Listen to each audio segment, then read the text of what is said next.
I knew I needed to start over because I had been stuck in this loop for a long time.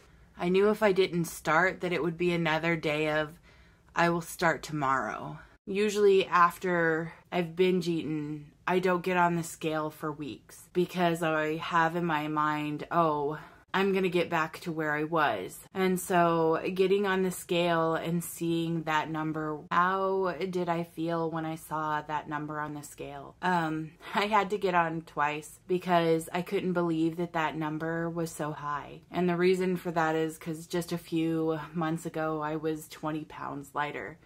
I don't know how to describe how I feel. I was kind of like, yep, there's my number. The number I saw on the scale is a number I've started over at a lot. That particular weight is one where I start noticing all my symptoms again, like I can't sleep at night, I get sweaty, I have to have a fan going all the time, I have shortness of breath while I am like walking, my feet hurt when I wake up in the morning and my hands feel tight, like when I'm trying to do things like that with them. It wasn't really a surprise to see that number because I felt that number. I know what that number feels like, and I was feeling that way. So I was not looking forward to taking the before pictures because that's all I've done my entire life with all my failed dieting is take before picture after before picture, because every time I started, I needed to take new ones. And when I would take those new ones, the old ones would just get shuffled away. And so when I look through things, I have tons of these pictures of me standing in front of a wall. And so taking them over again, I don't look forward to it because I've never had an after. How did I choose my outfit for my before pictures? I chose this outfit for a very specific reason. I purchased this shirt over 2.5 years ago with the idea that I was going to fit into this shirt. And it's a similar story with the shorts. I purchased this shorts last year to wear on vacation, and the idea was I will fit them by the time we go on vacation. I first became aware that I had a weight problem in the 4th grade. That might sound a little young to be worrying about your weight, but it truly isn't. I remember I was in my 4th grade class and the school nurse came in, and she came in with like the old type of scale that had the big counterbalances on them. Like, she took all the girls and we all stood in the line, and I remember when I got on that scale, she was like, because she had to move the big counterbalance. And I just remember feeling so embarrassed, so I put my foot on the ground and kind of buoyed me up. It was the first time I judged myself for how I weighed, and it never stopped. Like, I just never stopped from that moment on. So I did not set out to be an intermittent faster. Intermittent fasting is something that I have never given a try. And the reason for that is I know it's been popular, but I always thought of it as starving and then eating a lot. And it felt a lot like the cycle that I was already in, where I kept myself at a super low calorie, where I felt starved and then I binged. And so in my head, I was like, intermittent fasting is not for me. But a lot of people talked about intermittent fasting. A lot of carnivores talk about how they started fasting and doing fat fasts, talking about when you eat this way, you automatically start intermittent fasting. And so I looked up some stuff on intermittent fasting, and I was like, well, what if I tried it? What was your reaction when your wife told you she was going to try intermittent fasting? What was my reaction? I was not so sure about it. It sounded a little radical, where you're only going to eat once a day, potentially only eat once every 2 days. And I thought it was a little extreme, but after the science, it made sense. What surprised me about intermittent fasting was how easy it went. I was just originally going to start it because it was going to help us with our budget while I was thinking about eating carnivore type foods. But I was watching somebody who said that if you're just starting intermittent fasting, that you shouldn't try to do any particular diet, that you should just eat what you eat normally. And I was like, oh great, I'm coming off a binge, so what am I going to eat? And I decided that I was going to eat what my family was eating, because that was something that I hadn't done in a really long time. And what amazed me is that the days just kept stacking up. I kept putting it into my app and seeing things, and then before I knew it, I was getting close to my 30 days, and I was like, wow, this is really awesome, because it doesn't feel like I'm restricting myself in any way, which is kind of weird because I was restricting myself in the time that I ate. But as far as foods, I could look in the fridge and be like, oh, okay, well, what are we having for dinner? What am I making for dinner? If I'm going to have, I took the 3-course approach where I opened my window with kind of a little snack or something small, and then I had my actual meal, and then most of the days I closed my meal with something sweet, be it for my son's birthday, I ate ice cream cake every night for that week.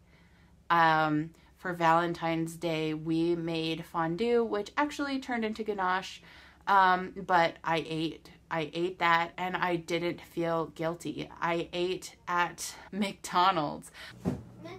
So I just broke my 25-hour fast with a McChicken from McDonald's, and the first bite was amazing. I thought I was recording the first bite, but I actually wasn't. Yes, baby? Can you tell you something? And I'm gonna go do some fun stuff with my son, and I will talk to you later. I felt like for once I was eating like a regular person eats, like how I always imagined I would be able to eat once I got to my goal. And it felt awesome. It felt amazing. So it is February 18th, which means I have gone a full 30 days. And honestly, it feels pretty great because I don't think I have ever gone a full 30 days without cheating before. I am getting ready to put on my clothes to take pictures and to weigh myself and to take new measurements, but I wanted to say before I see the results that a great 30 days. Okay, so I put on the clothes and they definitely feel different. I don't know how much different they feel from the first time I put them on, but they feel a little bit different. And I guess that is okay because the goal is to keep trying on the same clothes and keep seeing that the same clothes change over time. So I'm going to go get on that scale and get a new number for the first time in 30 days.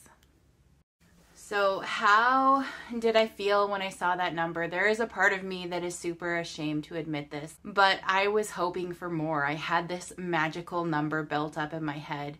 Like a few months ago, I was 230 pounds and I was like, I'm going to hit that again. I was feeling really good the entire time, and then I stepped on that scale and I saw it wasn't the number that I wanted, and it was like my heart sank and I was like, what is wrong with me that I can't find joy in losing a significant amount of weight? Like when I told my husband, he was like, he calculated it and he was like, you lost 5.7% of your total weight in this month.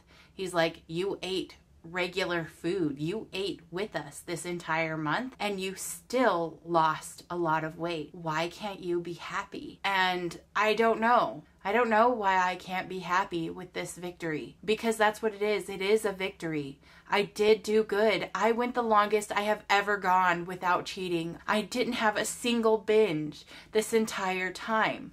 And I should be focused on how well that went and how good I did and how it felt to go without feeling like I had to eat in the car or eat in the pantry after everyone's in bed.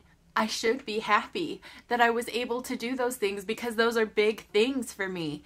And that number is just a freaking number. I was like, what am I going to say now? I should be happy. I should be over the moon.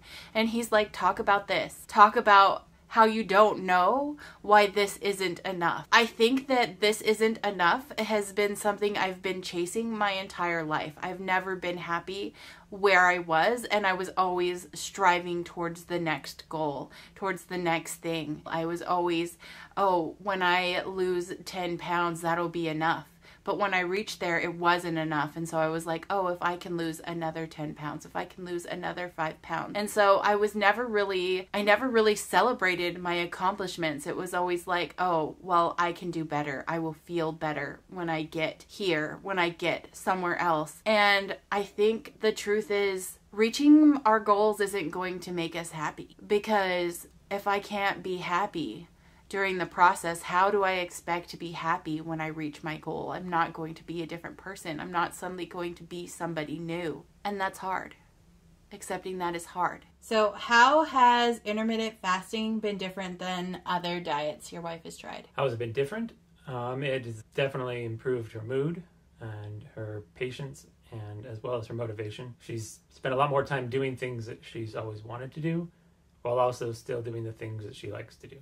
And I really didn't expect that, because most diets that I do feel like a hardship, but this didn't. And so it gives me hope that I'll be able to keep doing it. So for the next 30 days, I'm going to keep intermittent fasting because it has been working.